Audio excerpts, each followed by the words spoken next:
তো friends, welcome back to my channel. তো তোমরা সবাই কেমন আছো? আশা করি ভালোই আছো। আমি খুব ভালোই আছি। সকালে ঘুম থেকে ওঠার পরে ভাবলাম কি ব্লগ করবো। ভাবলাম যে আজকে আমি যা করছি সেটাই তোমাদেরকে দেখিয়ে দিই। বুঝতে পারছো গাইজ, আমি এখানে একটু কাজ করছিলাম। কাজ করতে করতে খিদে পেয়ে গেছে, তো দেখি কি খাবার করছে আমার জন্য। গাইজ, তোমরা যদি চ্যানেলে নতুন হয়ে থাকো তো চ্যানেলটিকে সাবস্ক্রাইব করে একটু সাপোর্ট করো, যাতে আমি আরও এগোতে পারি। দেখো গাইজ, এই আমার জন্য আলু ভাজছে, তাও ফোন দেখতে দেখতে কি করে রান্না করে। গাইজ, তোমরা যে ফোন দেখতে দেখতে রান্না করো সে কমেন্ট করে দিও অবশ্যই। তো গাইজ, আজকের আর মনে হয় আমার আলু ভাজা খাওয়া হবে না। আমার খাওয়া হোক আর নাই হোক, তোমরা কি খাওয়া দাওয়া করলে অবশ্যই কমেন্টে জানিয়ে দাও। তো এই যতক্ষণ রান্না করছে ততক্ষণ আমি হাত পা ধুয়ে নিই। চলো গাইজ। তো দেখতে পাচ্ছ আলু ভাজা হয়ে গেছে, তো এখন মুড়ি বাড়ছে। তো তাড়াতাড়ি খাওয়া দাওয়া করে নিই। তো গাইজ, খাওয়া দাওয়া কমপ্লিট হয়ে গেছে, তো আমি এখন কাজ করছি। তো কাজটা তাড়াতাড়ি করে নিই, তারপর দেখা হচ্ছে।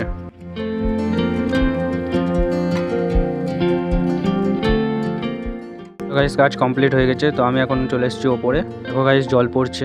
দেখো একবার খুব মেঘ করে আছে, আকাশটা আরও মনে হয় জল হবে। দাঁড়াও, দেখাচ্ছি ভালো করে। তো দেখো গাইজ, জল পড়ছে এখান থেকে টপ টপ করে, আর আকাশটা কত সুন্দর হয়ে আছে। দেখো মেঘ করে আছে। আকাশটার হাল দেখে মনে হচ্ছে এখনও বৃষ্টি হবে প্রচুর। তো আমার ফোনে বেশি চার্জ নেই, তো ব্লগটা এখানেই শেষ করতে হবে। তো গাইজ, আজকের ব্লগটা কেমন লাগলো অবশ্যই কমেন্টে জানিয়ে দিও। ভালো লাগলে লাইক করে দিও। তো টাটা, দেখা হচ্ছে নেক্সট ব্লগে।